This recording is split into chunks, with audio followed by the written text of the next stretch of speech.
bonsoir à tous, merci d'être là, malgré la chaleur qui nous a bien plombé aujourd'hui et qui va continuer à nous plomber, donc on est plutôt pas mal ici, hop, en frais.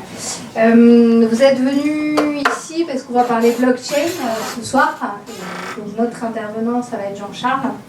Avant tout, on voulait vous dire quelques mots sur l'expérience en fait qu'on a conçue avec April pour la finalité du Blend One Mix. Je vais juste laisser Denis nous introduire un petit peu et voilà, nous parler d'April, et après on continuera sur les prochaines dates. Merci Tiffaine. Alors, pour les Apriliens, vous n'allez pas apprendre grand-chose. Pour les non-Apriliens, April, c'est un groupe qui a maintenant 30 ans, qui fait 1 milliard de chiffre d'affaires, et en gros, on fait de l'assurance. On est courtier grossiste avant tout. Courtier grossiste conçoit des produits d'assurance, fait porter le risque par un assureur, gère les produits et les distribue. Ça, c'est notre métier, avec un focus particulier sur l'assurance de personnes et notamment l'assurance de prêt. Donc si vous avez envie ou vous voulez renégocier votre assurance de prêt, n'hésitez pas à contacter April. Et si vous n'avez pas d'assurance santé parce que vous êtes TNS, auto-entrepreneur ou autre, n'hésitez pas non plus à contacter April. Si vous avez des autos, allez-y aussi, un bateau, un yacht, vous pouvez aussi venir chez nous. Voilà, donc on est associé au Blend depuis maintenant 3 ans. On a fait d'abord le hackathon Data April, après on a fait l'April Insurance Challenge, j'arrive, c'est compliqué à chaque fois. Et cette année, c'est le Blockathon. Blockathon, c'est juste la contraction de blockchain et marathon.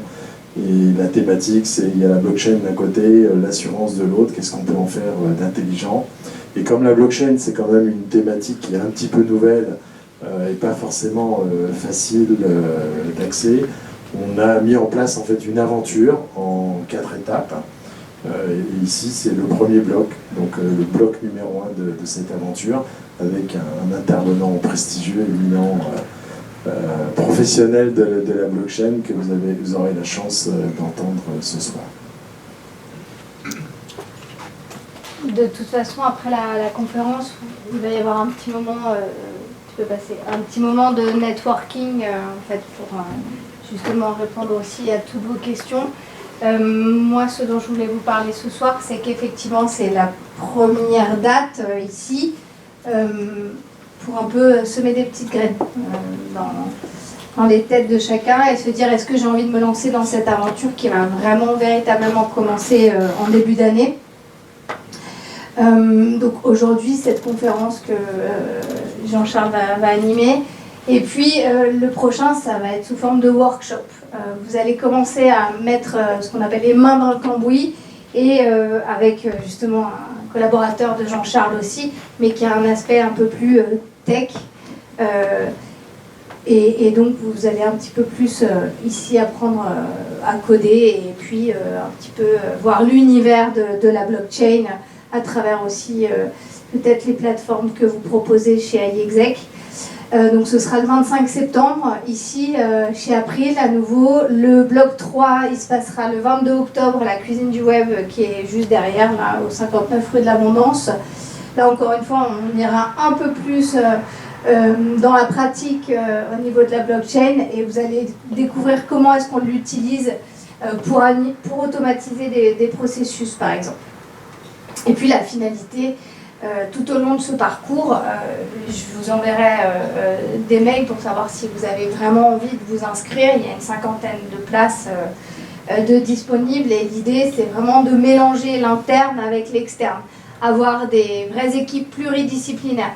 On n'est pas obligé d'être tech et dev, on peut s'intéresser à la blockchain et faire du marketing, de la data, de la communication et n'importe quel autre métier en fait. Il faut juste être curieux.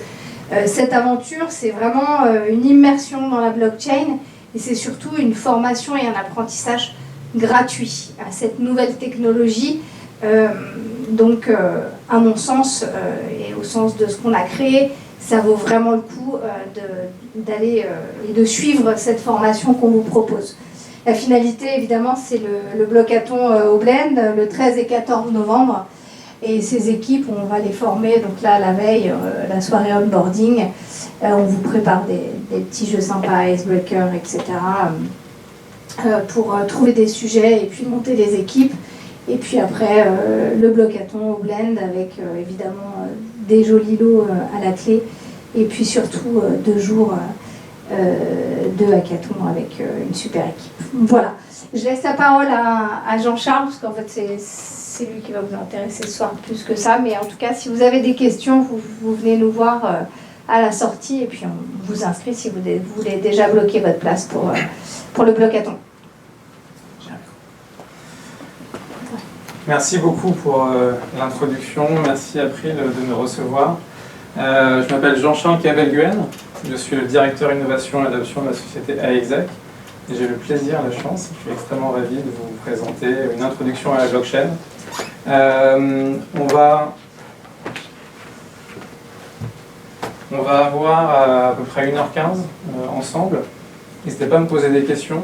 N'hésitez pas à me poser des questions challengeantes. N'hésitez pas à lever la main, m'interrompre.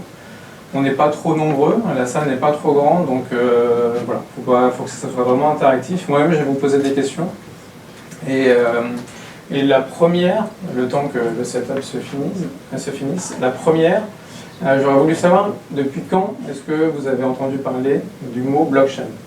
Alors, qui en a entendu parler pour la première fois en 2019 ? En 2019, ici. En 2018 ? En 2017, ok. En 2016, il y a encore des mains qui se lèvent. En 2015, ok. Une main, 2014, encore une main. Avant 2014, je pense que tout le monde a levé la main. C'est intéressant en fait de se poser ces questions-là. La deuxième question qui m'intéresse, qui a de la crypto-monnaie? Qui a déjà acheté un peu d'Ether, un peu de Bitcoin?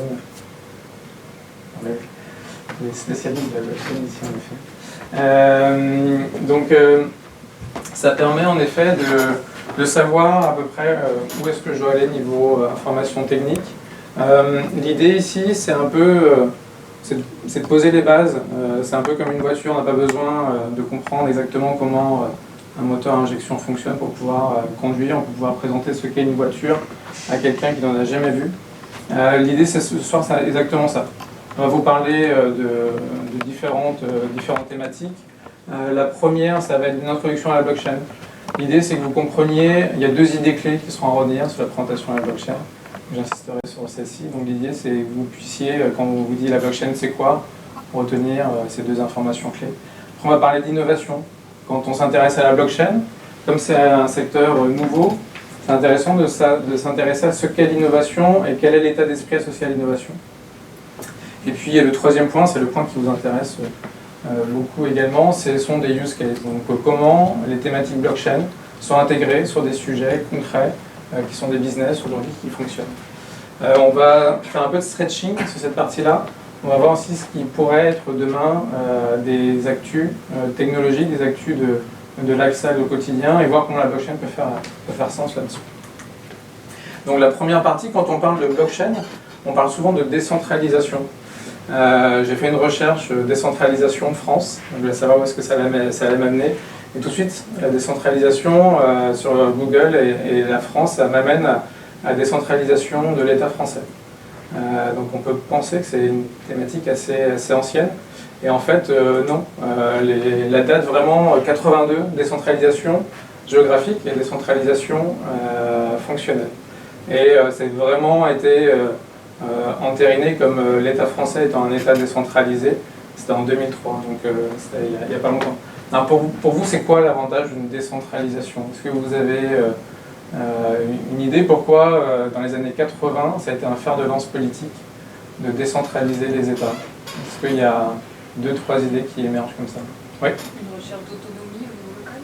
Oui, autonomie au niveau local. Une autre idée? L'équilibre des pouvoirs. Et une troisième idée? En fait, oui. Ok, en effet. Ça a été pour ces 3 raisons-là exactement en fait, pour lesquelles l'État français à œuvrer pour pouvoir faire en sorte que ce qui est décidé à Paris ne reste pas à Paris, et ce qui est décidé dans les régions puisse remonter à Paris et qu'il y ait des allers-retours qui puissent se faire. Donc la décentralisation, elle est intéressante parce que on voit que sur un environnement politique, ça peut faire sens et ça permet d'avoir des environnements de fonctionnement qui sont solides, qui sont forts et qui sont, alors on ne va pas aller spécialement dans des environnements idéaux, mais en tout cas qui sont optimisés pour que l'information qui est réalisée en centre, donc à Paris, puisse facilement être appliquée au bas sans que pour autant il y ait, enfin dans les régions, sans que pour autant il y ait des gendarmes, des structures qui surveillent exactement ce qui se passe. Alors, on distille le pouvoir, on le partage, et du coup on partage aussi l'autonomie. Donc la décentralisation, c'est vraiment ça. La centralisation, c'est la distribution entre les différentes entités qui interviennent dans un processus pour partir d'un environnement centralisé, qui est un pouvoir central, un environnement décentralisé, qui est un pouvoir réparti. Ça ne veut pas dire que la décentralisation, s'il y a 50 intervenants, ça ne veut pas dire que le pouvoir est réparti entre 50 personnes. Il peut y avoir des structures dans cette décentralisation qui gardent un peu plus de pouvoir que d'autres. Ça, c'est intéressant aussi de le garder en tête quand on parlera de la partie blockchain. Et donc, il y a un autre sujet qui m'intéressait, c'est de dire quel a été, ces dernières années, en fait, l'événement principal pour parler de décentralisation concernant le système financier. Donc, décentralisation du pouvoir français, c'était politique. Le système financier, est-ce que vous avez l'idée d'un événement majeur qui a permis de motiver des personnes à travailler sur la décentralisation du système financier? Oui. C'est ça, les subprimes. 2008-2009, les subprimes, on a un environnement législatif concernant la validation de la nature et du sérieux en fait des personnes qui créent des emprunts, qui est un peu erroné, qui est falsifié. Et donc en fait, il y a un jeu financier qui se met en place. On donne des emprunts à des personnes qui ne sont pas spécialement capables de les rembourser, et on vend ce véhicule financier à un ensemble de structures. Et lorsque donc les personnes qui ne sont pas capables de rembourser ces crédits ont des vraies difficultés de remboursement de crédit, en fait on a un effondrement de l'ensemble du système, l'ensemble des acteurs qui sont intervenus. Et les acteurs en l'occurrence qui sont intervenus dans la crise des subprimes, ça a été les banques privées, ça a été des fonds de pension, enfin ça a touché quand même quasiment toutes les strates financières du système américain, et on a vu les conséquences que ça a eu. Et donc en réponse, il y a eu une action qui a été réalisée de la part d'un groupe d'informaticiens activistes qui se sont dit peut-être qu'il est possible de repenser l'environnement financier de façon différente. Et repenser de façon différente, ça veut dire quoi? C'est puisqu'on est dans des environnements qui sont centralisés avec des décisions qui sont centralisées, peut-être qu'on peut créer un environnement financier qui lui-même va être décentralisé. Donc la décentralisation financière, ça consiste en quoi principalement? C'est décentraliser la création d'argent.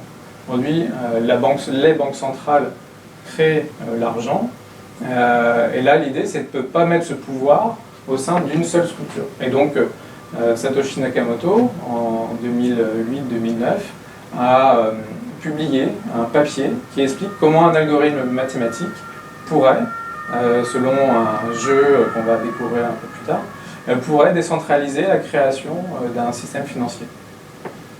Donc c'est la naissance du Bitcoin. Alors il y a des points qui sont intéressants. Le point qui, moi, me plaisait énormément dans ce projet, c'est que la notion de confiance, elle n'est pas liée à une entité qui est identifiée, mais la notion de confiance, elle est distillée dans l'ensemble du processus. C'est-à-dire qu'on a un système qui fait que la confiance, elle est imbriquée dans le système. On n'a pas besoin d'avoir un tiers de confiance. La confiance, elle est embarquée dans la technologie. C'est le premier point qui m'intéressait. Le deuxième point sur lequel je veux attirer votre attention, c'est la différence entre Bitcoin, qui est une monnaie digitale, et la blockchain Bitcoin. La blockchain Bitcoin, c'est une blockchain, c'est-à-dire que c'est une technologie qui permet à cette monnaie digitale de fonctionner. Et ça, c'est un point important parce que moi, je ne suis pas spécialement je suis pas ici pour défendre le Bitcoin, je ne suis pas ici pour critiquer le Bitcoin. Et lorsque l'on rentre dans des conversations, Bitcoin c'est bien, pas bien, on arrive à des échanges qui sont un peu stériles. Ce qui est intéressant derrière Bitcoin, c'est l'illustration en fait, de la blockchain. C'est une super illustration de ce qu'est le concept de blockchain. C'est une illustration qui est intéressante parce qu'elle a directement attaqué un sujet qui est central, l'argent, et qui est au centre de nos vies.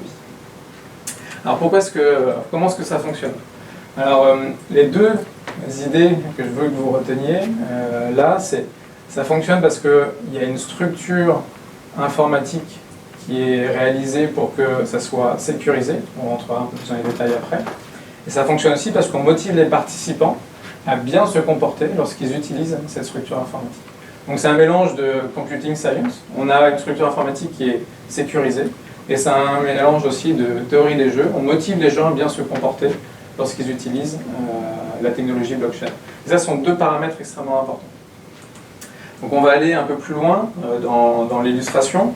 Alors, les experts de la blockchain me pardonneront, j'espère, je vais faire des raccourcis. L'idée, c'est pas suffisamment de rentrer dans les détails cryptographiques, mathématiques et informatiques du sujet, mais vous donner des informations sur comment ça fonctionne. Donc là, on va prendre l'exemple d'une rédaction de livre. Imaginons, on est une cinquantaine de personnes ici, on va rédiger un livre ensemble. Il y a plusieurs façons de rédiger un livre, il y a plusieurs supports technologiques pour rédiger un livre. On pourrait par exemple utiliser Google Doc. On utilise Google Doc, on écrit tous ensemble, on partage en fait les droits d'accès du document, on écrit tous ensemble les premières lignes du chapitre. Ce qui va être compliqué, c'est à un moment, c'est de dire, voilà, on est 50, il faut être sûr qu'on ait une homogénéité dans le style, il faut être sûr que quand il y a des corrections qui soient réalisées, soit des corrections qui soient validées par l'ensemble des personnes qui sont présentes ici.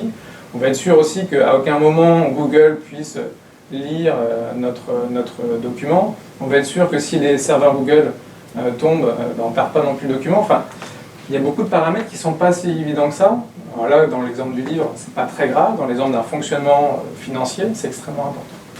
Donc on reste toujours sur l'exemple du livre. Si on écrivait ce même livre avec un paradigme blockchain, voilà ce qu'on définirait.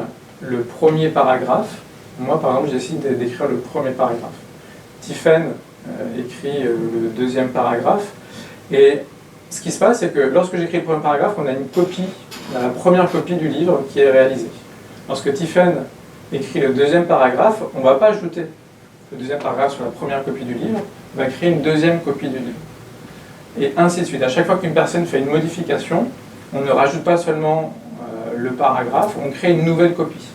Et donc si on fait 50 modifications, 50 paragraphes, on va créer autant de copies que de modifications. Donc il y a un peu ce concept-là derrière les blockchains qui existent aujourd'hui. Il y a un autre point aussi qui est intéressant, c'est que comme on est 50, on va tous avoir la première copie, mon premier paragraphe, tous avoir la deuxième copie avec mon premier paragraphe et le paragraphe de Tiffen, et tous avoir l'ensemble des copies qui ont été éditées, à chaque fois il y a une correction. Donc ça c'est un point intéressant. Et ce qui est intéressant, c'est que si moi je perds mon ordinateur, si je me le fais pirater, ça va être assez simple de retrouver l'ensemble des copies, puisque vous-même vous avez toutes et tous l'ensemble des copies depuis la réalisation du premier paragraphe. Ce qui est intéressant aussi, c'est que si je perds une copie dans le process, ou si une personne se comporte mal, on va savoir aussi, on va pouvoir remonter et savoir qui s'est mal comporté. Mais il y a une traçabilité qui est extrêmement forte. Si là, par exemple, on perd, moi je me fais pirater mon ordinateur et que je perds la troisième copie, je vais retrouver celle-ci sur vos ordinateurs. Si Tiffen écrit un article, donc moi j'écris un article sur la blockchain, et Tiffen écrit un article sur le digital qui ne parle pas de blockchain, dans ce cas-là, cet article ne va pas correspondre au thème du livre qu'on a validé ensemble. On va savoir que c'est Tiffen qui a écrit cet article-là. On va savoir quand est-ce que cet article a été écrit. On va le corriger, donc on va créer une troisième copie. Et ce qui est intéressant, c'est qu'on va garder la trace du second article qui a été mal réalisé. Donc la blockchain, c'est aussi ça, c'est qu'on enregistre tous les événements, on l'enregistre de façon immuable. On ne peut pas revenir en arrière, on ne peut pas réécrire toutes les copies. En tout cas, c'est quasiment impossible. Donc une blockchain, quand on doit donner une définition, ce qui vient, c'est qu'il y a la réponse dans le nom. Une blockchain, c'est une chaîne de blocs. Ça, c'est le premier point. Deuxième point, dans chaque bloc, il y a l'ensemble des événements qui sont correspondants à l'activité. L'écriture d'un livre, l'ensemble des chapitres, l'ensemble des corrections, l'ensemble des virgules qui ont été ajoutées, etc. Il y a l'ensemble des événements qui sont enregistrés. Et c'est enregistré avec une écriture dans le temps. On sait exactement quand est-ce que ça a été réalisé. L'autre point qui est important, c'est que tout le monde partage l'ensemble de ces blogs, l'ensemble de ces informations. Et ce qui est intéressant aussi, c'est qu'on a automatisé, on va automatiser des process. par exemple, il y a une correction qui est réalisée, l'ensemble des personnes vont recevoir la nouvelle copie. Donc là, c'est un programme qui va être mis en place. Il y a différents mécanismes pour ça. Dans les programmes qui sont présents sur la blockchain, on entend souvent parler de smart contract. Alors ça, c'est un terme qui revient de façon assez récurrente. Un smart contract, c'est tout sauf un contrat intelligent. Un smart contract, c'est un programme qui est très simple. C'est-à-dire situation A, résultat B. Le smart contract, il est extrêmement puissant parce qu'il est très simple et il s'exécute de façon automatique. Donc ça, ce sont les points importants dans la blockchain. C'est une chaîne de blocs, tout le monde a l'ensemble des blocs, donc c'est partagé. À chaque fois qu'il y a une modification, on enregistre les nouvelles versions, donc pensez au livre. Et on a des systèmes d'automatisation, notamment avec ces programmes qui sont ces smart contracts. Dans l'environnement financier, ça va être, je donne 5 euros, enfin l'équivalent de 5 euros en Bitcoin ou une autre monnaie digitale à Tiffen, automatiquement, l'ensemble du réseau va savoir que je ne suis plus propriétaire de ces 5 euros. Et que Tiffen est propriétaire des 5 euros que je lui ai donnés. Donc du coup, c'est un argument extrêmement fort. Si j'ai un billet de 10 euros dans ma poche et que je le sors, on est incapable de savoir à quoi il a servi ce billet juste avant. On est incapable de savoir à quoi il va servir juste après. Avec la blockchain et les crypto-monnaies, tout est tracé. D'autres caractéristiques, c'est décentralisé. Comme je disais tout à l'heure, ce n'est pas Google qui a un serveur qui va héberger toutes les copies de notre livre. Là, vous avez les copies qui sont distribuées. Donc c'est décentralisé et distribué. C'est transparent. On sait exactement ce qui s'est passé durant le process d'écriture. Alors on ira fouiller dans des explorers de blockchain pour voir à quoi ça ressemble. C'est trustless dans le sens où on n'a pas besoin d'avoir confiance en quelqu'un. Vous n'avez pas besoin d'avoir confiance en moi quand on écrit un livre, parce que par définition, vous allez pouvoir voir ce que j'écris. Et vous allez savoir si j'écris une bêtise et que je la corrige, parce que j'ai créé automatiquement, le système va créer une nouvelle copie du livre. Et c'est immuable. On ne peut pas revenir en arrière. Donc ça, ce sont les points importants. Donc, pourquoi ça fonctionne, la blockchain? Ça fonctionne parce que c'est fiable d'un point de vue informatique et parce qu'il y a un incentive à ce que les personnes se comportent bien. On peut reprendre l'exemple ici. Si une personne écrit un article qui est de bonne qualité, on peut lui mettre un reward, une incentive. Si une personne essaye de hacker le système, on peut aussi avoir l'information qui a réalisé quoi et le sortir de la boucle des personnes qui interviennent dans le système. Donc dans les blockchains privées, par exemple, c'est ce qu'on voit.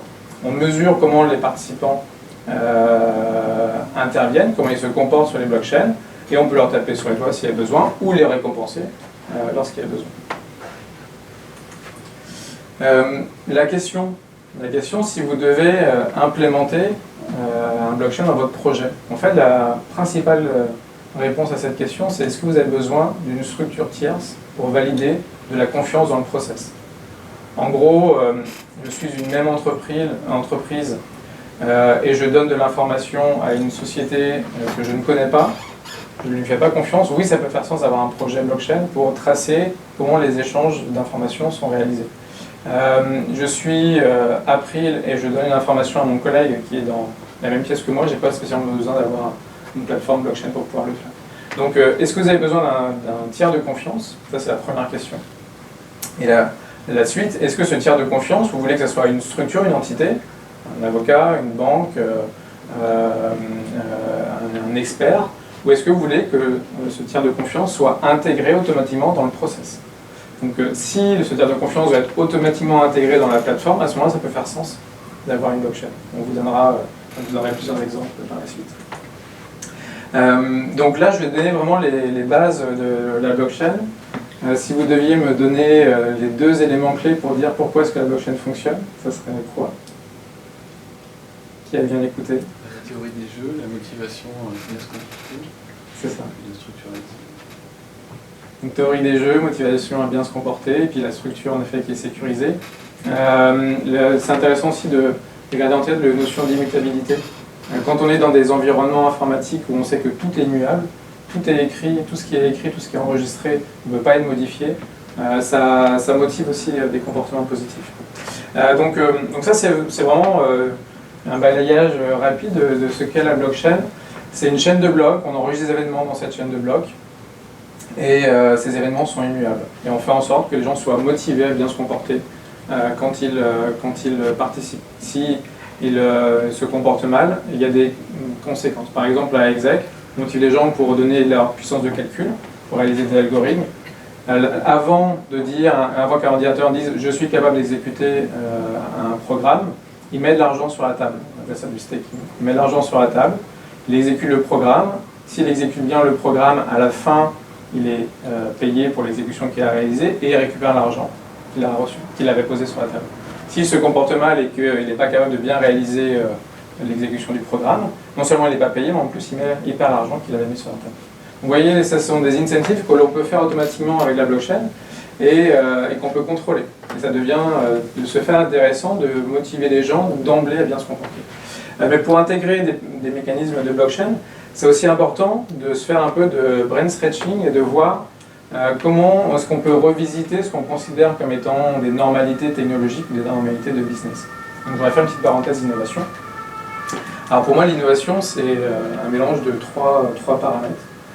La technologie, donc une technologie innovante, l'impact social ou sociétal, et puis en même temps l'impact financier, l'impact sur un business model. Ici, pour vous, quelles sont les innovations sur le premier tracteur que vous voyez avec un moteur à vapeur?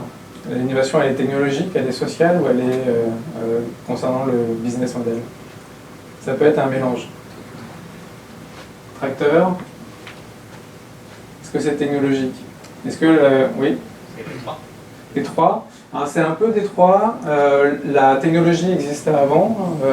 Par contre, l'usage de cette technologie était novatrice.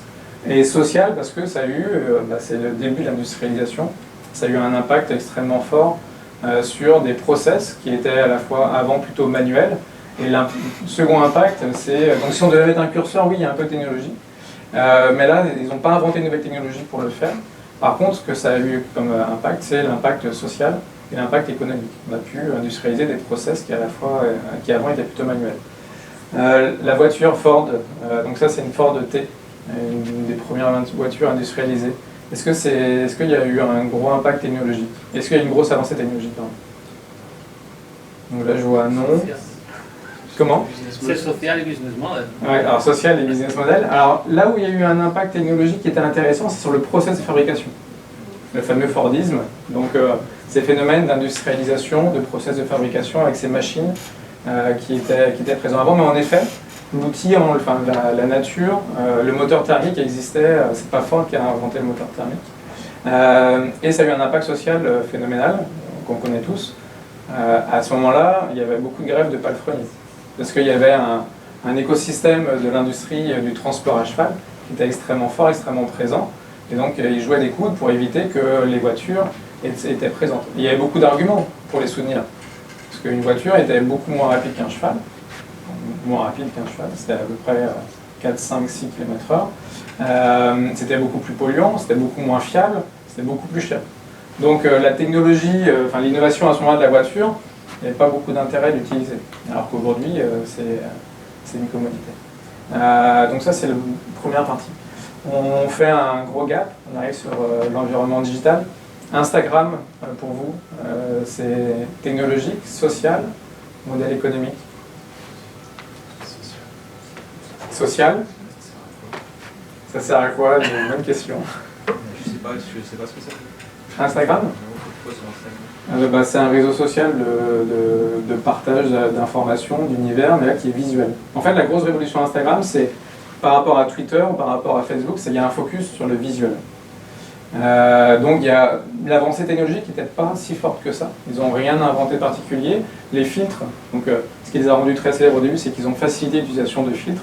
Il y a plein de sociétés qui avaient déjà des applications digitales pour utiliser des filtres sur les photos. Par contre, ce qu'ils ont fait, c'est qu'ils ont créé une dimension sociale à la création de photos. Donc là, l'impact principalement était sur la partie sociale. Sur la partie financière, ça a été vendu extrêmement cher, avec quasiment 0 chiffre d'affaires, 13 employés, je ne me souviens plus du prix de vente, je crois que c'est 1 milliard. Ça a été vendu à Facebook à 1 milliard, 13 employés. Grosse adoption, par contre, il y avait déjà 750 millions d'utilisateurs lorsque ça a été vendu.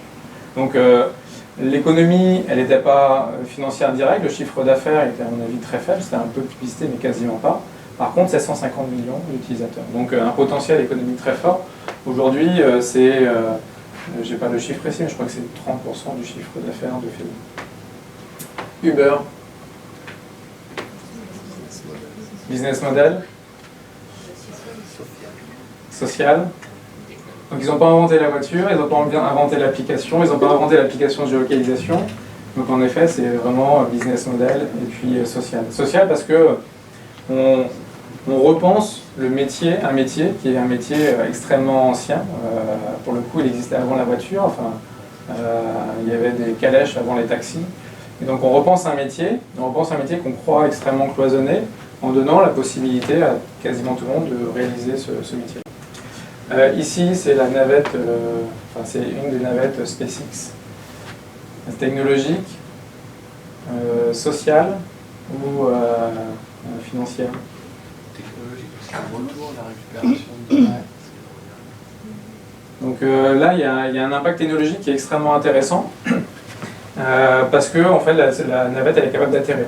Donc avant, on avait des navettes qui étaient des navettes jetables. Imaginez, vous prenez votre voiture pour aller faire vos courses et au moment où vous arrivez à faire vos courses, vous détruisez votre voiture. C'est ce qui se passait avant avec les navettes spatiales. Là, l'idée, c'est de pouvoir les réutiliser. Mais du coup, ça a un impact extrêmement fort d'un point de vue modèle économique. C'est comme on ne détruit pas la navette, on a une technologie pour pouvoir la conserver. L'impact d'un point de vue modèle économique, il est phénoménal parce qu'on réutilise quelque chose. Donc on n'a pas tous ces coûts matériels à réaliser. Donc le coefficient, c'est 10 à peu près. Ça va aller au-dessus, mais ça revient aujourd'hui 10 fois moins cher d'envoyer un satellite grâce à cette technologie. Je continue sur les applications. WeChat, est-ce que ça vous parle, cette application WeChat? C'est une application, c'est un mélange de Twitter, Facebook, Instagram, c'est asiatique, c'est d'origine chinoise. Et j'ai mis Libra dessous parce que WeChat, il y a quelques mois, on a eu un article intéressant, c'est comment WeChat fait trembler les géants de la finance. Parce que WeChat a déjà une monnaie qui permet de faire des paiements. Quand on a un compte WeChat en Chine, on peut payer son taxi, on peut payer ses courses, on peut payer son métro, on peut payer des SDF, et des SDF avec des QR codes. Donc il y a très peu de SDF en Chine, mais il y a des SDF avec des QR codes, on flash le QR code et on peut envoyer de l'argent. Donc c'est vraiment, il y a une interaction entre le monde physique et le monde digital qui est extrêmement fort parce qu'il y a des QR codes partout.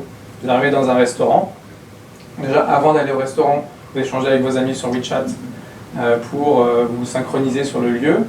Lorsque vous êtes d'accord sur le lieu du restaurant, vous réservez votre table via WeChat, vous commandez votre taxi via WeChat, vous arrivez, vous scannez la table autour de laquelle vous êtes assis, vous pouvez commander via WeChat les repas, vous pouvez faire le paiement via WeChat et vous pouvez recommander votre taxi pour rentrer chez vous. Et donc pourquoi ça fait trembler les industries de la finance? Parce qu'on ne passe plus par de la monnaie fiduciaire, la monnaie fiat, on utilise la monnaie WeChat pour pouvoir échanger de l'information.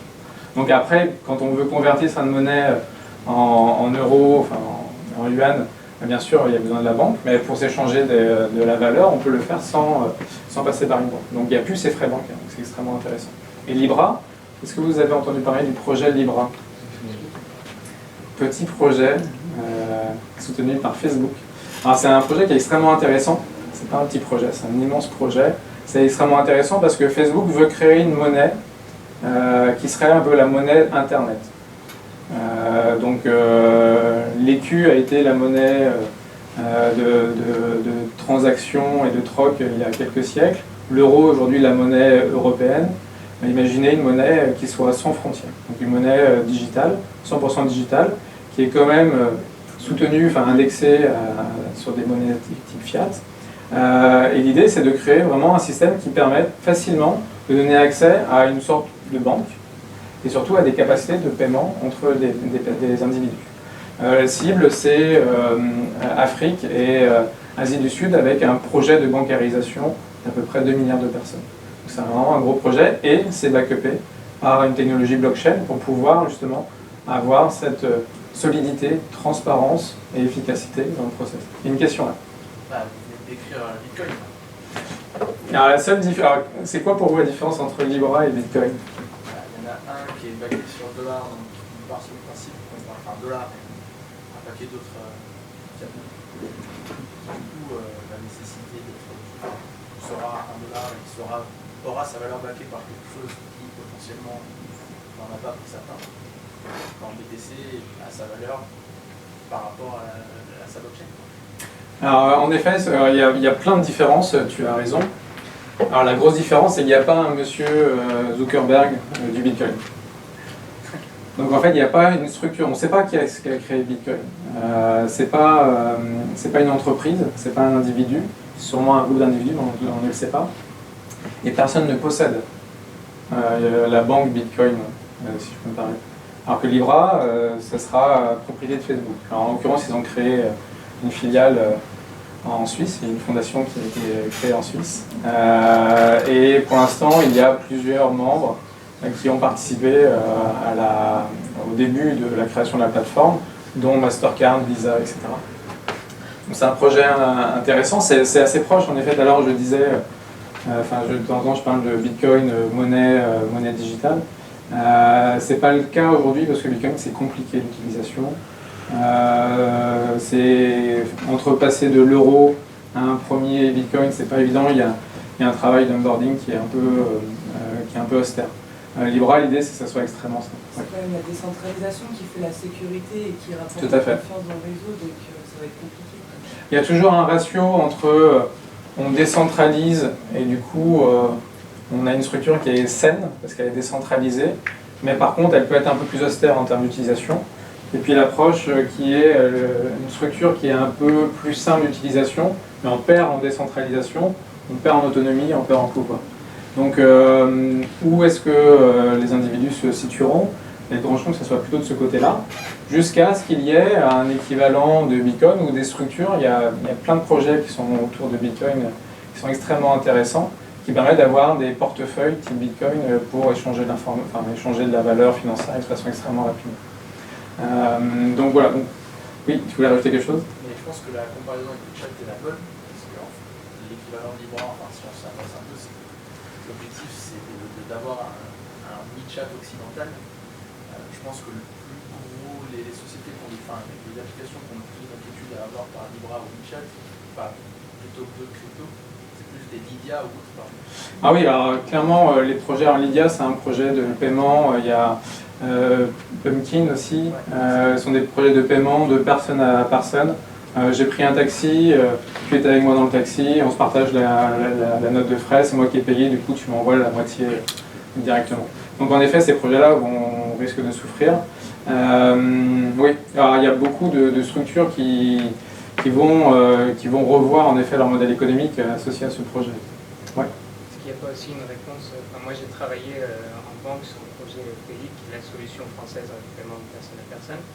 Et d'un coup, l'Europe pond l'instant payment, qui là est décorrélé de tout acteur bancaire, qui est un nouveau système comme le virement SEPA, mais il y a d'autres canaux, et qui tue littéralement le marché, il n'y a plus d'acteurs. Donc, est-ce qu'il n'y a pas une réponse aussi un peu étatique là-dedans Alors là, je pense que la réponse Libra n'est pas étatique, elle est corporate.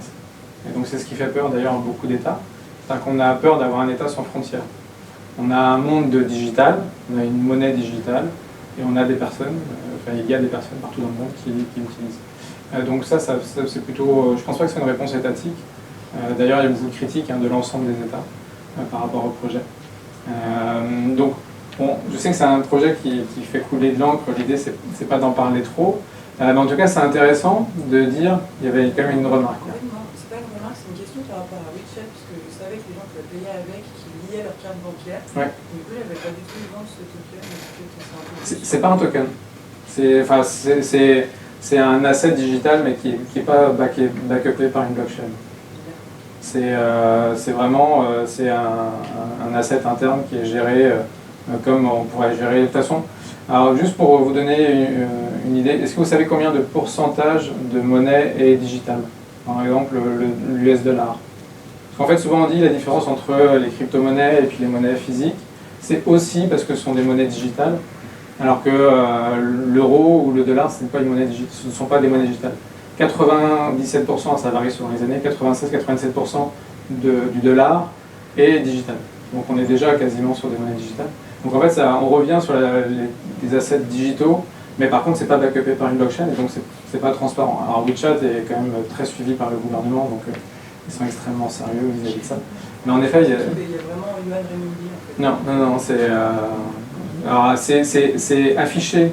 Alors ils payent en yuan et RMB dans le sens où c'est affiché comme un yuan. En yuan, c'est-à-dire que si je t'envoie 10, c'est 10 yuan.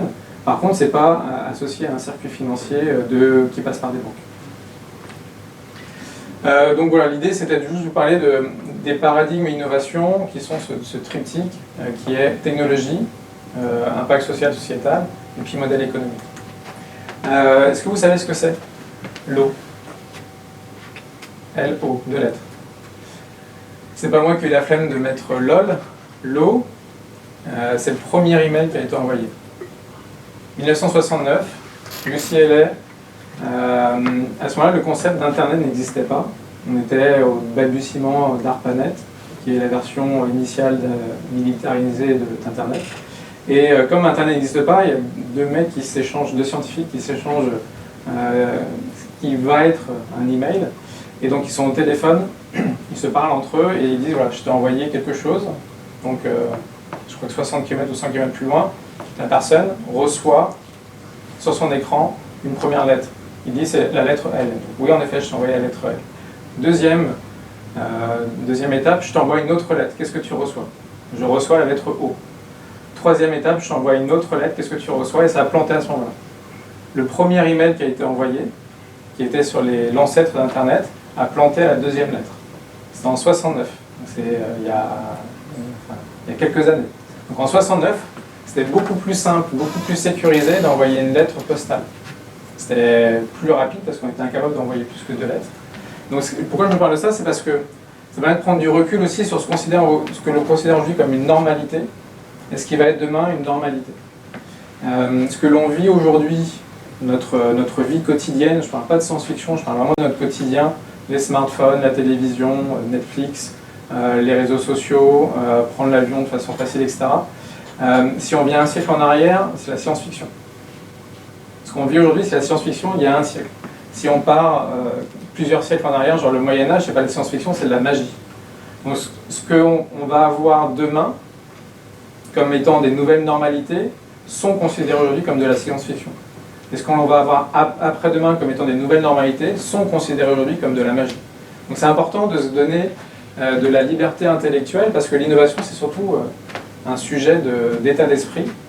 Et il faut être capable de construire ces identités professionnelles sans trop embrasser des technologies qui demain seront sûrement dépassées, sans trop embrasser des modèles économiques qui demain seront sûrement dépassés. Souvent c'est ce que je dis, il ne faut pas être le monsieur Minitel des années 80. Pourquoi est-ce qu'on a complètement loupé le virage? Alors, il y a plusieurs raisons, mais une des raisons fortes, pourquoi est-ce que la France a loupé le virage de la digitalisation et d'Internet? C'est parce que clairement, le Minitel était supérieur au début d'Internet. Et on était extrêmement fort, on était les numéros 1 avec cette technologie, on était extrêmement fort, extrêmement fiers de cette technologie. On a dénigré l'arrivée d'Internet parce qu'à ce moment-là, en effet, les premiers balbutiements d'Internet étaient beaucoup moins efficaces et beaucoup moins sécures que le Minitel, mais aujourd'hui, le Minitel, c'est considéré comme extrêmement désuet. Donc il ne faut pas être le scientifique du Moyen-Âge qui veut absolument faire croire que la Terre est plate. Ça peut paraître ridicule quand on dit ça, mais pour autant c'était le cas à l'époque. Les scientifiques, les sachants, pensaient que la Terre était plate. Il ne faut pas être non plus le monsieur Internet qui a voulu défendre une technologie qui est devenue obsolète quelques années plus tard. Donc, je donne cette information parce que pour moi c'est important d'intégrer ces nouveaux paradigmes dans des modèles économiques, dans des projets que vous allez intégrer dans le futur. Donc là, je vais aborder des nouvelles approches ou des approches assez innovatrices qui ont intégré la blockchain dans leur modèle. La première qui m'intéresse, c'est le financement. Le financement de l'innovation et le financement d'une start-up. Classiquement, quand une start-up veut se financer, il y a ces cycles-là. J'ai mis des chiffres et des montants qui sont discutables, ça dépend de plein de situations, mais en gros, on peut retrouver ça. Donc une start-up va lever l'argent pour avoir du seed money, après ils vont lever un peu plus d'argent via des family business, family angel, après ils vont faire un premier round de venture capitaliste, et ensuite ils vont faire un deuxième round de venture capitaliste. Donc une belle start-up en 2 ans va lever 1, 2, 3 millions d'euros. Donc ça prend à peu près 2 ans. il y a une alternative qui a été très sexy en 2017, qui s'appelle l'Initial Coin Offering. C'est la création d'un token qui a pour but d'incarner un service sur une blockchain. Et les sociétés qui vont créer ce service sur la blockchain vont vendre ce token contre des bitcoins, contre des dollars, contre des euros. Et donc cet Initial Coin Offering, ça a été une approche extrêmement forte pour financer des startups blockchain en 2017, 2018, un peu moins la fin 2018 parce que le marché était un peu plus difficile. À Exec, la société pour laquelle je travaille, on a fait une ICO en avril 2017, on a levé l'équivalent de 10 000 bitcoins en 3 heures. À ce moment-là, c'est 12 millions d'euros. Aujourd'hui, on est plus proche des 110 millions d'euros en 3 heures. On repensait 2 millions en 2 ans d'une startup classique. Donc en fait, les financements de startup, je ne dis pas que c'est simple, je ne dis pas que c'est la solution, mais les financements de startup, dans le secteur de la blockchain en tout cas, ont été complètement revisités en 2017-2018 grâce à cette approche. Et donc ça, je trouve que c'est une innovation qui est intéressante. Quelques chiffres ici. Telegram, en 2018, a levé 1,7 milliard via une ICO. Une ICO privée, alors pas libre transparence, on ne sait pas trop ce qui s'est passé, mais quand même 1,7 milliard. Donc ce sont des montants qui peuvent être extrêmement conséquents. Néanmoins, c'est pas évident. C'est pas évident parce que dernièrement, le marché de la crypto-monnaie était plutôt bas, ce qui était bien parce que ça a permis de faire un focus sur la technologie, non pas sur la spéculation. C'est pas évident parce que beaucoup de sociétés ont voulu le faire, donc il y a un coût de visibilité, d'acquisition, de visibilité auprès d'investisseurs potentiels qui est de plus en plus élevé. En 2018, 2 startups françaises ont eu un budget de 500 000 et de 1 million d'euros pour préparer leur ICO. Donc pour préparer leur levée de fonds, ils avaient déjà 500 000 et 1 million d'euros pour justement avoir la capacité à faire une ICO qui soit impactante d'un point de vue international. Puis après, il y a d'autres solutions qui se présentent, des ICO décentralisés, des STO, c'est Security Token, où on vend non pas l'ICO, on vend un token. Le token, c'est un peu comme si on vendait le fuel. Moi, je dis, je vais créer un supermoteur, je vais vous vendre l'accès au fuel avant de créer le supermoteur. Vous allez acheter des litres de fuel. STO, c'est un peu ça, vous vendez un token qui permet d'utiliser un service futur. Et le STO, c'est, je vais vous vendre des parts de l'entreprise, par exemple. Je vais vous vendre des droits de vote. Donc le STO, c'est un peu plus proche de ce qu'est un financement classique avec des VC, par exemple. Donc ça, c'est une approche que je trouve intéressante, innovante, financement de l'innovation. Deuxième façon dont je vais présenter des business models, je vais vous parler de 3 évolutions. Blockchain 1.0, 2.0 et 3.0. Donc blockchain 1.0, ça part du principe qu'avant Internet, c'était un système pour mettre en relation des pages. Voilà. On indexe des pages et on donne l'accès à ces pages. Ensuite, Internet a évolué, on dit on va mettre en relation des personnes. Qui sont les lecteurs derrière ces pages? On met en relation des personnes. Et aujourd'hui, Internet, c'est vraiment on met en relation des réseaux. Donc ça va être un réseau via WeChat, ça peut être un réseau via Instagram. Enfin, c'est vraiment en fait l'évolution d'Internet. Et donc pour ça, il faut des structures, il faut des infrastructures qui soient adaptées à cette capacité de faire le lien entre différents réseaux, faire le lien entre différentes personnes dans un réseau. Et la première illustration, on est déjà venu sur ce projet, enfin sur cette approche. La première réponse blockchain à cette volonté de créer des réseaux et d'avoir une infrastructure adaptée, c'était Bitcoin. Donc c'était une réponse décentralisation d'un système financier. Là je donne le terme de e-gold. Tout à l'heure on a parlé de Libra et de Bitcoin en parlant de modèle Internet. Voilà, c'était la première réponse. Donc je rappelle, il y a Bitcoin qui est l'asset, on échange de la valeur, mais il y a aussi Bitcoin qui est la blockchain, qui est la technologie qui permet au Bitcoin de pouvoir fonctionner. On continue, 2.0. Blockchain 2.0, pour moi, c'est, on reprend, donc blockchain 1.0, on crée une plateforme qui permet de connecter des réseaux. Blockchain 2.0, on utilise ce concept en reprenant, en l'intégrant sur des modèles, des business models ou des entreprises qui existent déjà. Donc on ne réinvente pas vraiment les modèles, par contre on les améliore en intégrant des systèmes blockchain pour pouvoir le faire. Et donc pour pouvoir en fait passer de on a une volonté d'intégrer un système blockchain à des business qui existent déjà. Il a fallu qu'on crée des plateformes qui reprennent les technologies blockchain et qui permettent de faire des équivalents de projets non blockchain sur la version blockchain. Et donc là, il y a quelques exemples. Donc Ethereum, qui est le projet qui est aujourd'hui le plus connu dans la communauté crypto quand on s'intéresse à une plateforme pour réaliser des applications. Il y a Hyperledger qui a été développé par IBM, donc c'est plutôt donc c'est une plateforme qui permet de réaliser des projets, mais qui est plutôt tenue par des corporates et à viser des corporates. Et EOS qui se présente comme un concurrent d'Ethereum en ayant potentiellement des performances supérieures. Donc on retrouve aussi de temps en temps le terme de Decentralized Internet. On utilise aussi de temps en temps le terme de DApp, Decentralized Application. En gros, ce qu'il faut retenir là-dessus, c'est que pour pouvoir intégrer des technologies blockchain sur des projets qu'on veut améliorer, il faut des plateformes pour pouvoir les accueillir. Si demain vous voulez créer un site internet, vous allez utiliser WordPress, et WordPress va être la plateforme que vous allez utiliser pour faire du blogging. Et dans WordPress, il y aura différents plugins, différentes options qui sont disponibles pour pouvoir réaliser votre blog. Ethereum, Hyperledger, EOS sont un peu les WordPress de la blockchain, qui permettent de créer une infrastructure pour accueillir vos applications décentralisées. Donc quelques exemples.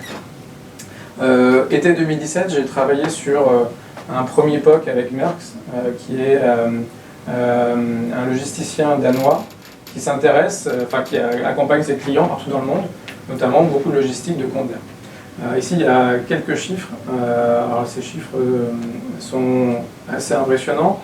Pour vous donner une idée, on travaillait sur un sujet d'optimisation du calcul de TVA, et l'optimisation, c'était à peu près 7 milliards. Enfin, la TVA par an de Merckx, c'est à peu près 7 milliards. Et donc, quand il y a des erreurs sur des problématiques de déclaration TVA, quand on travaille dans 130 pays, ça a des impacts financiers qui sont très forts. Ça prend du temps, ça coûte cher. Donc 130 pays et 30 systèmes informatiques différents. C'est un cauchemar, plus les sous-traitants avec lesquels ils travaillent, les ports, etc., qui ont même un système informatique. Donc ils s'intéressaient à homogénéiser en fait, leur infrastructure pour pouvoir gagner du temps, pouvoir gagner la traçabilité et éviter les erreurs de déclaration de TVA, etc. Donc ils sont associés avec IBM, donc le projet Hyperledger, pour créer la plateforme TradeLens. Donc TradeLens, c'est une plateforme qui a pour objectif d'intégrer l'ensemble des acteurs qui interviennent lorsque l'on envoie une marchandise et de créer un système interopérable avec les systèmes informatiques que ces plateformes ont déjà. Par exemple, je veux envoyer un colis en Chine, donc je vais envoyer une armoire en Chine. Il va falloir travailler avec un transporteur français qui lui-même va travailler après avec le port du Havre, qui lui-même va travailler avec le logisticien qui s'occupe de l'acheminement par bateau, qui va travailler avec le port de Shanghai, qui va lui-même travailler avec le transporteur à Shanghai, etc. Donc, c'est compliqué, il y a beaucoup d'étapes. Et là, l'idée, c'est que chaque structure qui a son interface informatique dédiée puisse interagir assez facilement avec cette plateforme. Donc on ne va pas rentrer spécialement dans les détails, mais il y a l'objectif de ce projet, c'est de créer une plateforme qui fasse en sorte que l'interopérabilité soit au centre des outils de gestion de livraison de marchandises. Donc là, on voit rapidement l'architecture interne, et ici sur le lien qui est en bas, si vous voulez aller voir, je pourrais partager la présentation après, il y a des détails en fait, des détails de l'architecture, la partie notamment un peu plus précise de cette slide-là. Donc là, ce qui a été hyper intéressant, c'est qu'on voit que la blockchain a été utilisée pour ajouter de la confiance dans les process. On travaille avec 130 pays différents. De chaque pays a plusieurs ports, plusieurs livreurs, plusieurs sociétés de mouvement de conteneurs, etc. Comment on fait en sorte pour qu'on ait la confiance de A à Z et qu'on sache lorsqu'il y a une étape qui a été mal réalisée, un colis qui a été abîmé, comment est-ce qu'on peut savoir qui a réalisé cette erreur. L'idée, c'est aussi d'automatiser les process. Déclaration de TVA, il y a des ports qui travaillaient encore avec du papier. Lorsqu'on doit remonter l'équivalent de 7 milliards de TVA et qu'il y a encore des interlocuteurs qui travaillent avec du papier, il y avait un problème de digitalisation. Et puis l'interopérabilité, c'est ce que je vous ai parlé tout à l'heure, 130 pays avec 10 interlocuteurs à peu près en moyenne par pays. Donc c'était un cauchemar. Une autre approche, on est chez April aujourd'hui, je vais vous parler d'un projet en rapport avec l'assurance. C'est les délais lorsqu'il y a des vols pour personne. Alors quand on fait une recherche, des raisons pour lesquelles il y a des délais lorsqu'il y a des vols, voici ce qu'on peut retrouver. Il y a eu des délais, ça c'est vrai, parce que l'équipe était partie faire du surf. Il y a eu des délais parce que le pilote était ivre. Il y a eu des délais parce qu'il y a eu des reptiles dans l'avion ou parce qu'il y a eu des accidents. Donc il y a 1000 raisons pour lesquelles un avion peut avoir du retard. Ce qui est dangereux, ce qui est impactant, c'est le coût. En moyenne, en Europe, c'est à peu près 100 € par minute pour un avion. Et donc c'est extrêmement important pour les entreprises de transport de gérer en fait les timings de façon optimisée. Et pour ça, à partir du moment où il y a une gestion de risque, bien entendu, il y a des produits d'assurance qui sont proposés. Alors, il y a deux types de cibles sur les assurances. Les cibles B2B, quand je vous dis que ça coûte 100 € par minute, sur ces 100 €, la tranche qui va dans un environnement B2B, elle est extrêmement élevée. Il y a peut-être seulement 0,01% des 100 € qui touchent le consommateur. Mais pour autant, il y a un projet qui s'est réalisé pour la partie B2C. Donc Fidzi a développé un projet qui s'appelle, AXA a développé un projet qui s'appelle Fidzi, qui s'appelle Smart Insurance Automatic Compensation. L'idée est d'utiliser la blockchain Ethereum pour automatiser des process de dédommagement lorsqu'un avion est en retard. Donc voilà, voici ce qui a été réalisé. Ils ont travaillé sur une plateforme Ethereum. Donc tout à l'heure, j'ai parlé d'Ethereum, qui est cette structure sur base blockchain qui permet de développer des projets décentralisés. Donc on va aller un petit peu creuser, voir ce que fait cette plateforme. Je vous ai parlé aussi de smart contracts. Ces smart contracts sont ces programmes pas intelligents mais qui sont extrêmement efficaces, qui permettent de réaliser des actions en fonction d'événements. Donc dans le smart contract de Fidzi, il y avait 3 points que je trouvais intéressants. Il y avait Add New Insurance, donc c'est une partie du code informatique qui dit j'ai un nouvel inscrit, donc du coup j'update en fait ce statut. Deuxième partie qui est la gestion des retards, donc les statuts d'avion qui vont être le trigger pour dire l'avion est en retard ou l'avion est en retard. Et à partir du moment où l'avion est en retard, on met en place un accompagnement de l'individu. Donc on va. Alors Etherscan, c'est un explorer qui permet de savoir ce qui se passe sur la blockchain Ethereum. Donc tous les contrats, les smart contracts Ethereum sont visibles via Etherscan, qui est comme l'explorer de votre ordinateur, permet de savoir les fichiers, entre guillemets, qui sont sur la blockchain Ethereum disponible. Donc là, on va aller un peu, on va lever le capot, on va voir un peu ce qui se passe. Si j'arrive à avoir accès à Internet. Donc là, j'ouvre Etherscan et on voit ici les activités qu'il y a eu concernant le projet Fidzi. Donc il y a 21 heures, il y a eu une action qui a été réalisée, il y a 12 jours, 18 jours, 18 jours, 23 jours. Donc ça, c'est les prises en charge parce qu'il y a eu des retards. Et si on va un peu plus loin, on peut regarder dans le contrat. Donc là, on fait vraiment un tour dans le code source du programme. Donc souvent, ce qui est associé aussi avec blockchain, c'est open source. Donc beaucoup de projets blockchain sont open source et c'est assez facile d'avoir accès à des informations qui sont intéressantes. Là, par exemple, qu'est-ce qui fait qu'on a des informations? Qu'est-ce qui fait qu'un contrat peut se mettre en place? Là, on a les conditions. Ici, vous voyez, l'assurance du contrat se met en place parce que, alors là, en l'occurrence, c'est pas un suivi, mais il y a quand même un trigger qui est réalisé, parce que l'avion a atterri avant la limite. Donc là, du coup, il n'y a pas de prise en charge, mais pour autant, il y a une information qui est enregistrée. Lorsque l'avion est atterri après la limite, on voit aussi notre information, lorsque ça a été annulé par l'individu, etc. Donc assez facilement, via Etherscan, on peut retrouver les informations qui vont expliquer comment une entreprise cadre ses business et définit des actions, enfin des événements qui vont mettre en place des actions. Ici, le dédommagement automatique de personnes qui sont couvertes par l'assurance Fidzi. J'avais au cas où prévu des slides. Donc en fait, qu'est-ce que ça permet de réaliser? Ça permet d'automatiser les process, de gagner en auditabilité, c'est-à-dire que aucun client peut se plaindre disant j'ai pas été pris en charge alors que mon avion était en retard. On sait exactement, c'est écrit dans la blockchain, on ne peut pas le modifier, on sait exactement à quelle heure l'avion il a atterri. On peut auditer cette information-là. Un client ne peut pas dire non plus mon avion était en retard, vous m'avez dit que vous alliez le prendre en charge, en fait j'ai pas été pris en charge, parce qu'on va savoir comment le contrat a été activé lorsque la prise en charge est initiée. Donc ça permet d'intégrer automatiquement de la confiance dans le process, et ça permet aussi d'améliorer l'expérience client. Donc dans les projets blockchain, il y a vraiment cette notion de on veut intégrer la confiance et on veut améliorer l'expérience client en donnant une transparence suffisante pour assurer l'utilisation de services. Un autre sujet concernant le rapprochement entre la santé et l'intelligence artificielle. Dans la santé, on voit beaucoup que l'intelligence artificielle est utilisée notamment pour travailler sur des diagnostics. On entraîne un modèle ici qui permet de dire il y a un scan, on associe un diagnostic sur ce scan et on peut dire qu'il y a une maladie ou pas qui est initiée. Donc l'intelligence artificielle permet de simplifier le travail d'un médecin ou permet, lorsque le médecin n'est pas disponible, de réaliser un pré-diagnostic.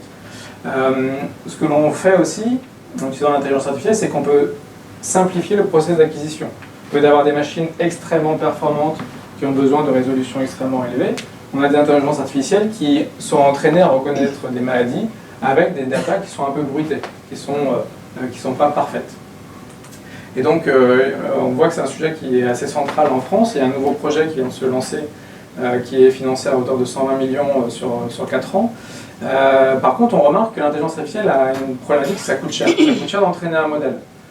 Quand une start-up lève 10 millions dans l'intelligence artificielle, 20 à 40% de ces 10 millions sont entre guillemets brûlés sur l'entraînement des modèles d'intelligence artificielle qu'ils développent. Et donc, on remarque que la blockchain permet de résoudre des problématiques et qu'il y a une convergence intelligence artificielle et blockchain. Beaucoup de projets intelligence artificielle s'intéressent à la blockchain pour répondre à des problématiques que je vais vous exposer. Les problématiques sont l'accès à la data et le partage de modèles entraînés. Je dis que ça coûte cher d'entraîner un modèle. Si ça coûte cher et qu'on entraîne un modèle juste pour nous, on peut imaginer que ça peut être intéressant aussi de partager ce modèle auprès de d'autres sociétés qui peuvent être intéressées. Et donc, souvent on est dans cette situation. Il y a un fossé entre les hôpitaux qui créent la data et puis les industries pharmaceutiques ou les industries qui veulent utiliser la data. Donc le monde idéal serait de trouver des solutions pour qu'on puisse récupérer la data, entraîner des modèles, les réentraîner encore dans un second temps pour pouvoir proposer des nouveaux services. Il y a des hôpitaux qui n'ont pas les médecins adaptés ou augmenter la qualité des diagnostics. Donc ce qu'on a réalisé par exemple à Exec, c'est qu'on a mixé plusieurs technologies. On a mixé la blockchain, qui est une technologie qui permet justement de tracer tous les événements. On a utilisé le calcul distribué ici, qui permet de faire en sorte que les process de calcul soient divisés en fonction d'une infrastructure qui est hybride. On n'a pas que les ordinateurs de la pharma, on n'a pas que les ordinateurs des hôpitaux.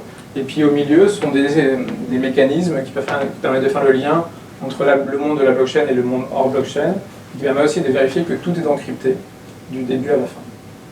Je ne vais pas rentrer dans les détails. Par contre, ce qui a été réalisé, c'est qu'on a fait une démo il y a quelques mois au sein du plus grand événement sécurité des US, RSA 2019. On a montré qu'on peut entraîner on peut entraîner un modèle d'IA sur 1000 scanners du cerveau avec 1000 diagnostics et donner l'information à des hôpitaux qui n'ont pas accès à des neurochirurgiens, de l'information de maladie ou pas lorsqu'ils utilisent ces modèles d'IA. Donc en fait, ce qu'on a réalisé, c'est qu'on a apporté la data, on a apporté le modèle d'IA qui doit être entraîné là où est la data. On a fait en sorte que ce modèle d'IA puisse être entraîné là où est la data sans pour autant que la data soit copiée dans le process.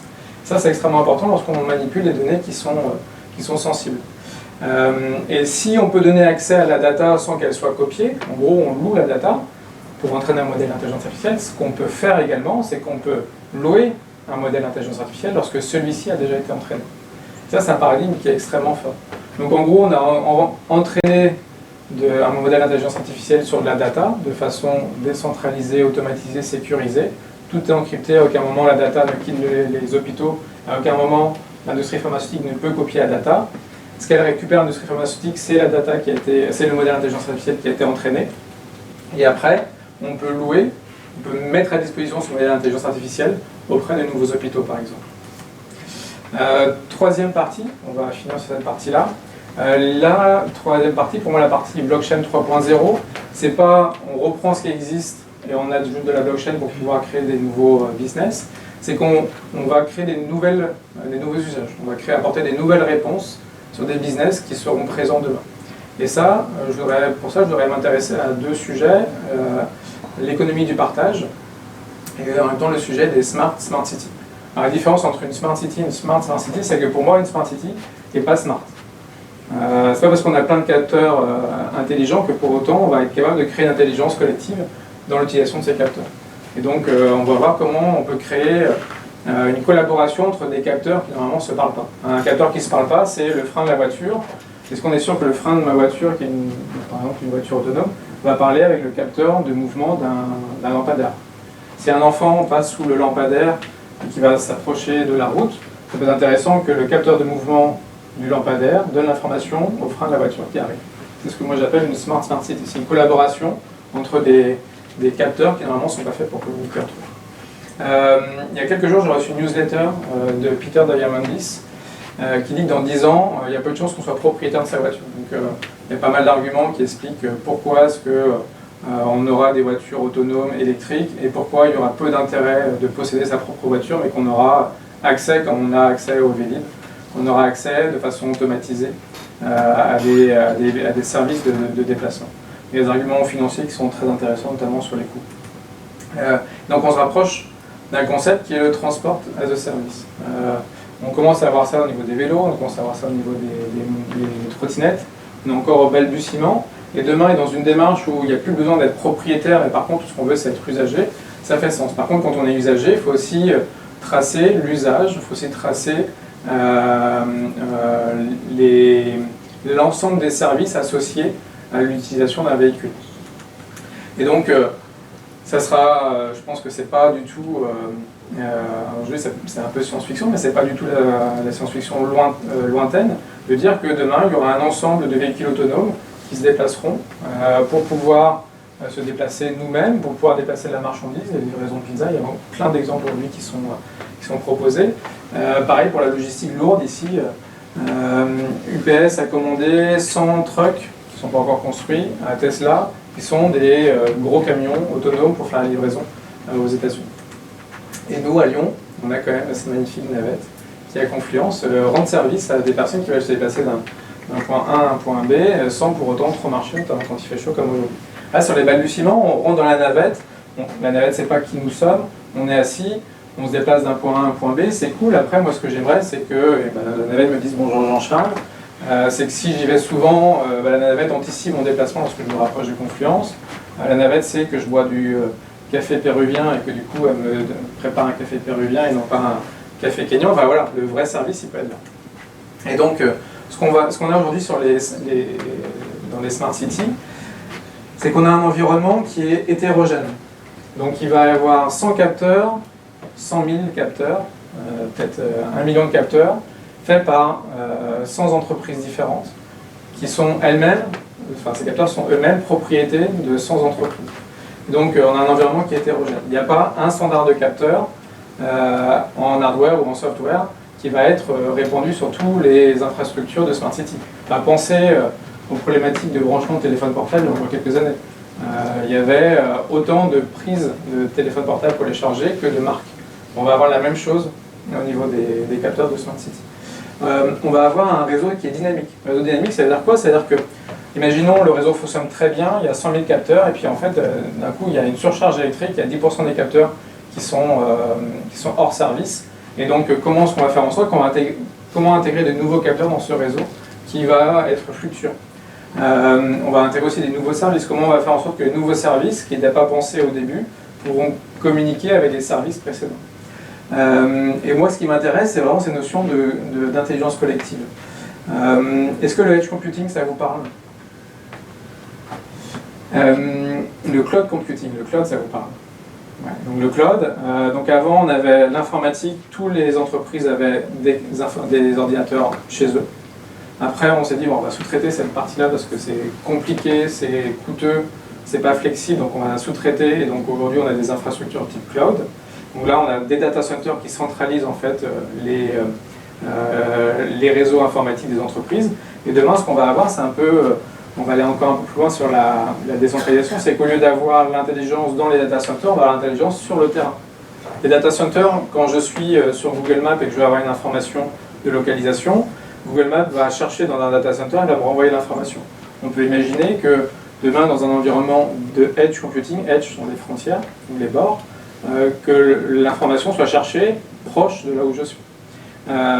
C'est intéressant, par exemple, si on va avoir un degré de latence très faible, lorsque le capteur du lampadaire va parler avec le capteur le capteur du frein de la voiture. Si on est dans un environnement de cloud centralisé, on va avoir le capteur du lampadaire qui dit « Attention, un enfant va traverser la route », il envoie l'information dans le cloud. Il y a un process de calcul qui dit « Ah oui, en effet, attention, il y a un enfant qui traverse la route, je dois donner l'information à une voiture », et là on renvoie l'information à une voiture. Trop compliqué, donc en fait il faut des structures pour qu'on ait de l'intelligence, de la capacité de calcul sur le terrain, c'est ce qu'on appelle le edge computing. Et donc je vais vous passer une vidéo qui est très courte, et avant de vous passer des vidéos comme elle est très courte, je veux juste vous expliquer ce que fait cette vidéo. Cette vidéo elle illustre plusieurs paramètres, mais notamment deux robots qui sont perdus. Ils sont perdus sur une place de parking, ce sont des véhicules autonomes, des petits robots, c'est des robots qui font cette taille-là, qu'on a laissé sur une place de parking, ils se sont perdus. On a envoyé un robot sauveteur les secourir. Ce robot sauveteur, il a mappé l'environnement pour donner la carte aux robots qui sont perdus.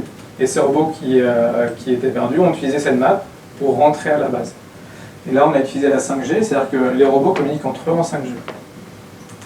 Donc la vidéo...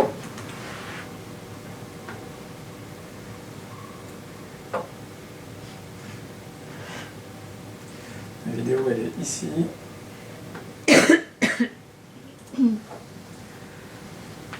Donc on a deux robots qui sont perdus. Elle donne l'information à un data center comme quoi ils sont perdus, communication en 5G. Ce data center déclenche l'information, deux robots sont perdus, et une société va répondre à cet appel. Cette société prend en charge l'appel, elle envoie un robot qui a une caméra LiDAR qui est capable de mesurer, de mapper l'environnement dans lequel il se situe, et de s'approcher des robots qui sont perdus et de leur vendre la map. Et donc on a un service qui se fait de machine à machine pour pouvoir automatiser le process. Les deux robots qui sont perdus utilisent la solution, la map pour rentrer à la base, et à partir du moment où ils sont rentrés à la base, ils donnent l'information au data center comme quoi oui, ils sont rentrés à la base, et oui, ils sont rentrés à la base grâce à la map qu'ils ont reçue. Alors pourquoi est-ce que c'est intéressant? C'est intéressant parce que, alors ici, là c'est le détail des paramètres. Ce qui est intéressant, juste ici, on va passer rapidement là-dessus, mais quand j'utilise la blockchain, pour être sûr que le process est transparent et auditable, on utilise la 5G pour pouvoir avoir un temps de communication qui est extrêmement rapide. En l'occurrence, la communication qui est utilisée s'appelle du nanoband, c'est très bien pour des courtes distances. Et la technologie que vous voyez ici, c'est une technologie qui a été développée par Intel, et on utilise cette technologie-là pour être sûr que toute l'information est encryptée de A à Z. À aucun moment, si un robot arrive pour piquer l'information, il pourra l'utiliser en fait. Donc là, il y a trois étapes clés. Imaginez, le robot arrive, donc au lieu que ce soit un petit véhicule comme ça, c'est une vraie voiture. Imaginez qu'une voiture arrive voir une voiture qui est autonome, qui est perdue, et lui donne une mauvaise carte.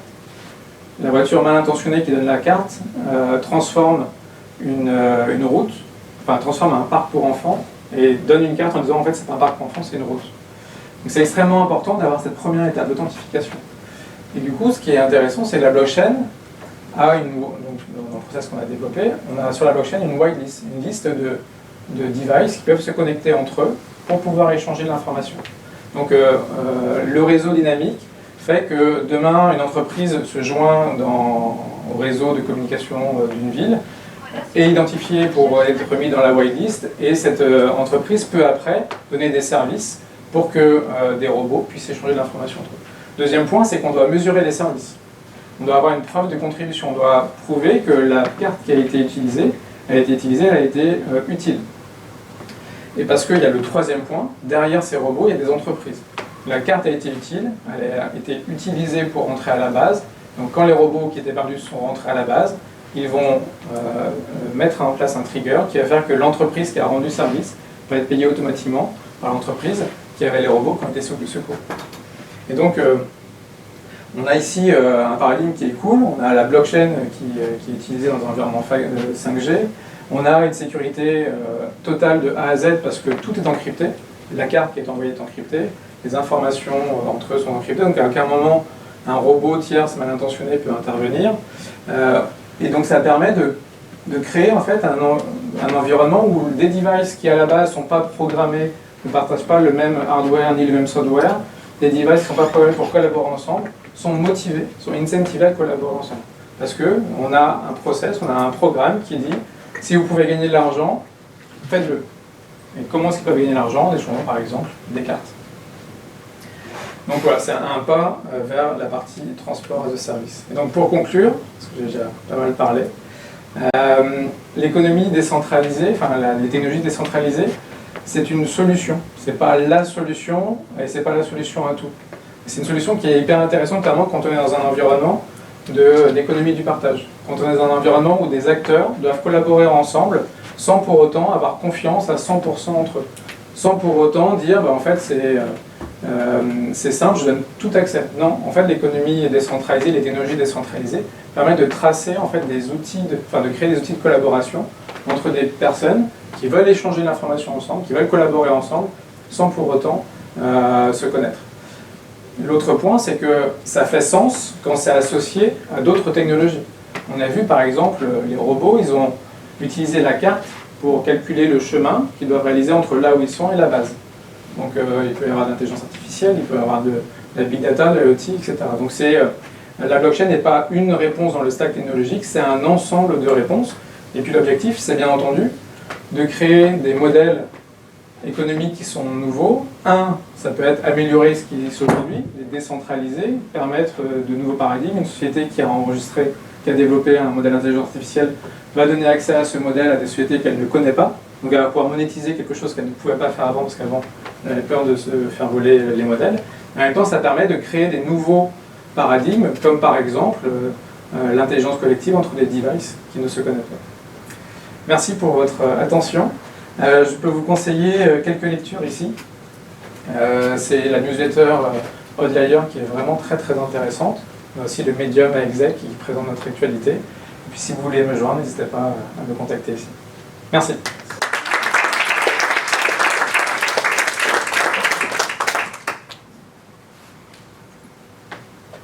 Est-ce qu'il y a des questions?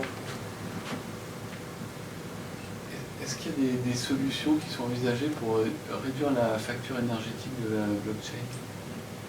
Donc, alors, souvent cette question elle est assez courante parce que c'est associé au mécanisme de validation des blocs. Je disais tout à l'heure, la blockchain c'est une chaîne de blocs, dans chaque bloc il y a des événements.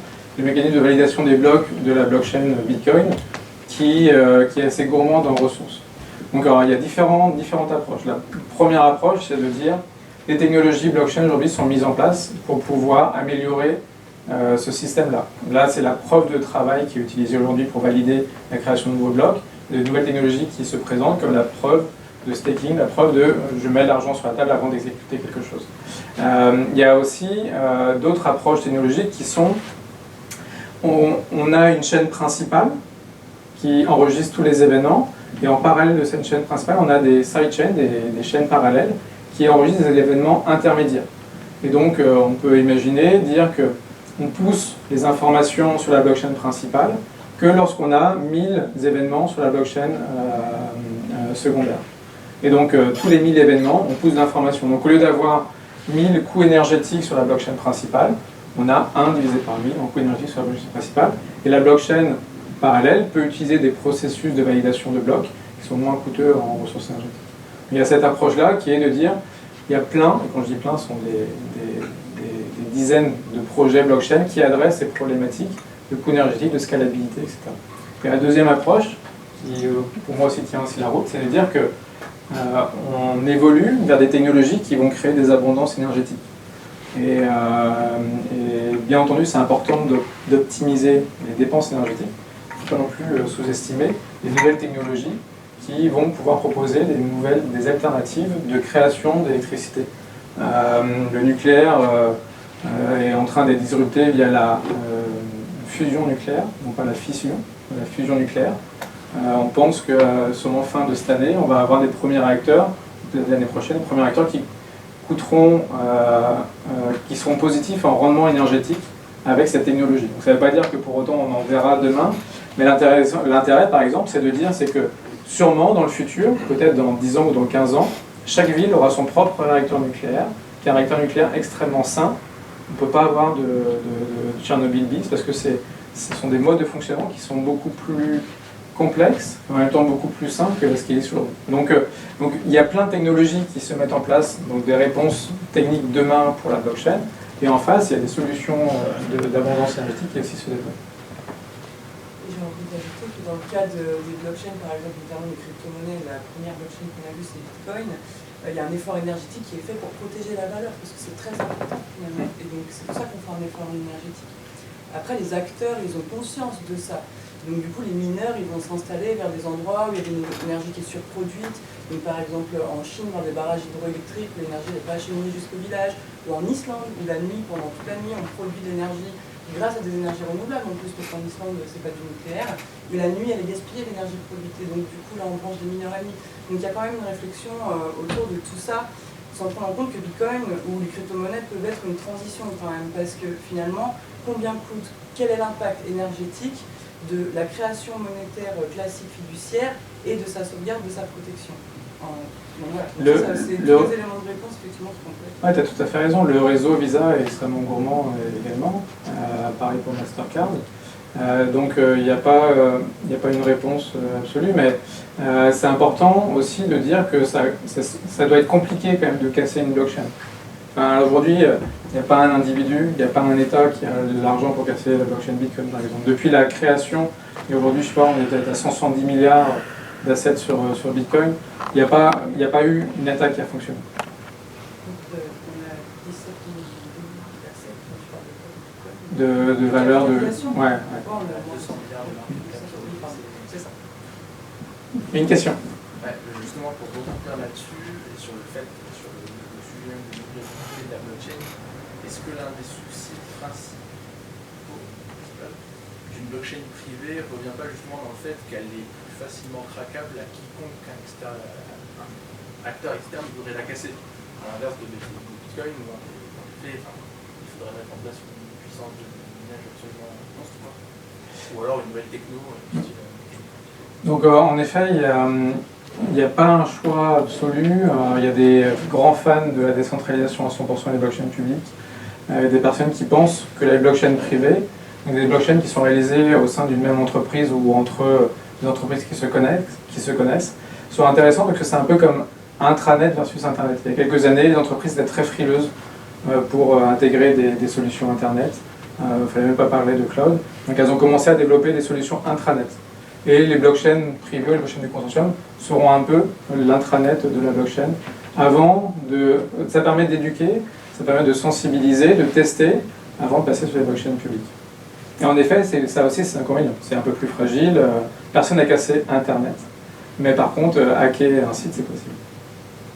Ouais. Parce que par exemple, Microsoft, il y a pas longtemps, a annoncé Microsoft Lyon, qui est un outil de vérification d'identité, je crois, et leur réponse était de dire, quitte à construire un outil sur une blockchain, autant le faire sur une unité publique qui est là depuis 10 ans, et qui est incraquable, en tout cas mathématiquement pour l'instant. Alors ça a remis un peu le débat sur la table de blockchain privée versus publique. Mais voilà, en effet, est-ce qu'il y a des sociétés comme Merx, que vous présentiez tout à l'heure, n'ont pas l'inquiétude qu'un jour, ces blocs sur lesquels ils vont retranscrire par la donnée de paiement et de TVA ne soient pas craqués par un acteur externe? En fait, ça soulève une question importante qui est la sécurité digitale. La sécurité digitale à 100% n'existe pas. Il y a toujours un retour sur investissement en fait, qui est à mesurer. Tout est attaquable, tout est craquable. Après, il y a un coût associé à cette attaque. Et donc, est-ce que le coût il est supérieur, enfin il est inférieur au retour sur investissement, au bénéfice de l'attaque. Donc craquer Bitcoin pour récupérer les 5 euros que j'ai donnés à Tiffen, bon, ça coûterait des milliards, je ne sais même pas si c'est possible aujourd'hui avec les capacités informatiques du monde. Ça ne sert à rien. Pour Merx, en effet, on peut se poser la question. Alors souvent, ce que font les entreprises qui sont sur des blockchains de consortium, c'est-à-dire qu'elles vont utiliser un ensemble de data centers, au lieu que ce soit nos ordinateurs qui soient utilisés pour écrire ce livre dont on a parlé tout à l'heure, c'est des data centers, ça va être 100 data centers qui sont extrêmement sécurisés, placés dans les 100 pays principaux avec lesquels ils travaillent. Donc en fait, il faut attaquer les 100 data centers en même temps pour pouvoir récupérer l'ensemble des informations, les réécrire, etc. Ça serait compliqué. C'est pas dire que c'est impossible, mais c'est peu probable. Par contre, plus la blockchain privée est petite, et plus elle est fragile. Est-ce que le code il est prouvé? Le code? Est-ce qu'il est prouvé mathématiquement, comme on peut le trouver dans certains logiciels pour l'aviation? Ils ont prouvé mathématiquement le code, que le code faisait bien ce qu'il devait faire dans tous les cas. En fait, Est-ce qu'ils sont intéressés à ce genre de choses? Parce qu'il y a une histoire de confiance, justement. Et si on prouve mathématiquement que le code sur lequel se repose la blockchain est prouvé mathématiquement déjà. Alors, donc il y a une question sur la partie confiance et qualité du code. Alors déjà, il n'y a pas un code blockchain. En fonction des blockchains, il y a différents codes. Par contre, ce qui est hyper intéressant, c'est que tout est open source.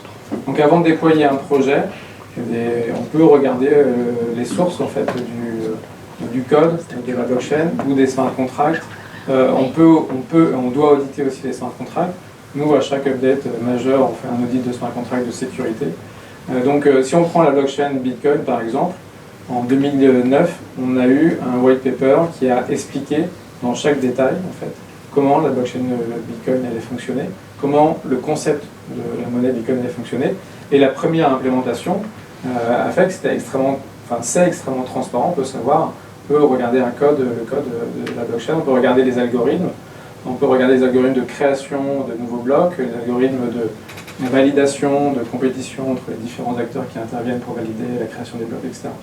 Donc tout est auditable, enfin tout est transparent. Et ça c'est extrêmement important. On voit bien un Red Hat qui a été racheté par c'est IBM, qui a été racheté 28 milliards, si je ne me trompe pas. Donc on voit bien en fait que les technologies open source peuvent être profitables. Parce que maîtriser, par exemple, vous pouvez aller sur le GitHub, donc qui est le lieu dans lequel les développeurs mettent le code informatique. Vous pouvez aller sur le GitHub d'AExec, vous pouvez faire un copier-coller du GitHub AExec et faire un exec bis, donc avec la société pour laquelle je travaille. C'est pas parce que vous avez le code que vous avez la capacité à faire tourner un code.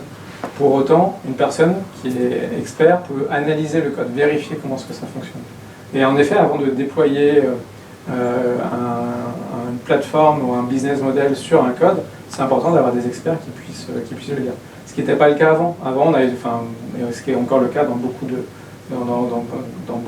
d'entreprises, on travaille avec des éditeurs logiciels, ils nous donnent un service, mais on ne sait pas comment est-ce que le service est validé. Là, l'open source et la décentralisation est vraiment intéressant pour ça.